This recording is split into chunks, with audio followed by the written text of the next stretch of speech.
very bright. Really bright. Don't look down. Don't look down. I'm making that mistake, and it's so right there. I'm gonna keep. I need your hand puppets on my face. You know I'm putting this in the outtakes, right? That's right. We're recording. We are totally recording. Did you not know that? Nope. Okay. Hi everyone. This is Belle. Hi, this is Allie. And we are here from Pop Culture Uncovered, and we are covering Drunk Review for Black History Month. Hey! Stop doing hand puppets, you weirdo.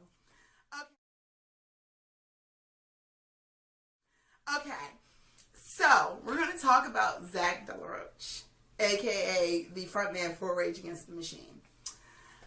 So, if you are a child of the 90s and the 2000s, you know Rage Against the Machine. They're the Renegades of Funk. They are the Renegades of Funk. And I don't know about you guys, but I've personally been listening to a lot more Rage since the January of this year for some reason. I don't know why. Why could I possibly? January of last year, I should say. Last year. I mean, I should say. This year is... This year is... We're still alive. Woohoo! Really? Kind of. Okay. So, I don't know about you guys, but Zach really spoke to me that my anger was not the Public Enemy anger, if that makes sense. As much as I love Public Enemy, and they had a lot of amazing songs, for me, Rage Against the Machine spoke more to my background and my life, and that realizing the insidiousness of racism, the insidiousness of apathy, and making you wake up and say, well, as one of the songs, wake up, making you wake up and realize that this is not normal. This is not the way things are supposed to be. So I kind of really got into Rage when I was in college and towards the end of high school and going into college. And I distinctly remember the video where they were in New York. Do you remember this video? Where they were in New York and they're just yelling. I was in middle school. Screaming. I know. Thanks for making me feel old. Love you. I know. And it just encapsulated that feeling of, this isn't right. This isn't the way you're supposed to be. Because everyone behaves like Black Lives Matter came out of nowhere. Black Lives Matter didn't come out of nowhere. Rage Against the Machine, for decades, literally. Rage Against the Machine and Public Enemy were talking about this 15, 20 years ago. And doing it through music. And just putting everything out there.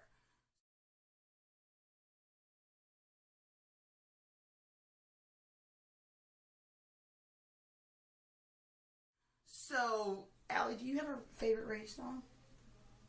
I already said it. What the Renegades? Oh, wait. Yeah. When we're the Renegades? Yeah. Allie's being a super white girl right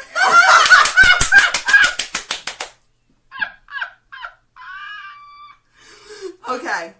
It happens. It happens.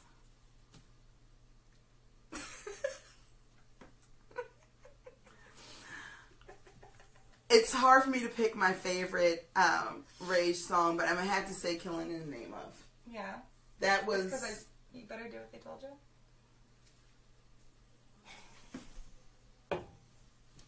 This is what I have to go up with.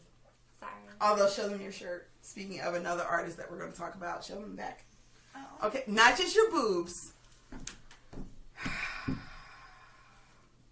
Nice. We're going to be talking about him later.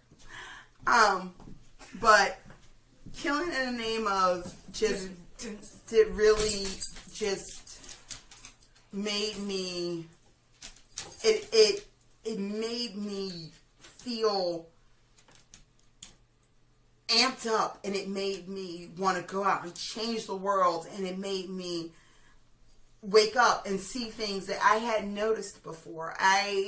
my experience in life had taught me that I was always protected because my family was military and we moved around a lot, and so there was a certain privilege that came with that and came with the ranking that my mother had and the fact that she was, her family were generational military. And so, but they made me realize that it doesn't matter because some people only see, that's one of my puppies. There's 2 dogs. It made me realize that for some people, it doesn't matter who you are. It doesn't matter what you accomplish. It doesn't matter what you've done with your life. All that matters is the color of your skin. And for me, while NWA and Public Enemy spoke of a specific type of thing, Rage Against the Machine made me realize that my protected life didn't mean a damn thing. It really didn't. It doesn't matter how much privilege you come from. Because for some people, you will always be the color of your skin, and that's it. So, if you want... Oh, it's okay. It's okay. I've been black my whole life. I know how to deal. So, for Black History Month, if you haven't checked out Prophets of Rage or Rage Against the Machine, you should. And if you don't know what Prophets of Rage is, it is Zach De La Rocha's band with Chuck D and Be Real of Cypress Hill and Tom Morello. And Tom Morello started that band with Chuck D and with Be Real Cypress Hill, not Zach. And Zach has done his own stuff on his own. Go check them out. Check out Rage Against the Machine. Check out Prophets of Rage. You might find that it makes you see things a little bit differently than they were before. Also, the greatest concert I ever went to, was Cypress Hill and Rage Against the Machine, back to back. It was HI Festival. No, this was just the 2 of them. Oh. Yes. Funsies. Downtown at the arena. Oh. It was amazing. And I've been to a lot of concerts, but that was the one that stands out in my mind, where I was like, I am about to try to get into the mosh pit, and I was in the nosebleed seats, but I did not care. It was that good. You made it down there? I did. That's a whole other story. Anyway, thank you. This is Belle. This is Allie. We're from Pop Culture Uncovered. It's true. You can find us at PC Uncovered on Twitter or Instagram, popcultureuncovered.com, and Pop Culture Uncovered on Facebook. Check out Rage Against the Machine and Prophets of Rage, and tune in next time when we bring you another amazing artist for Black History Month.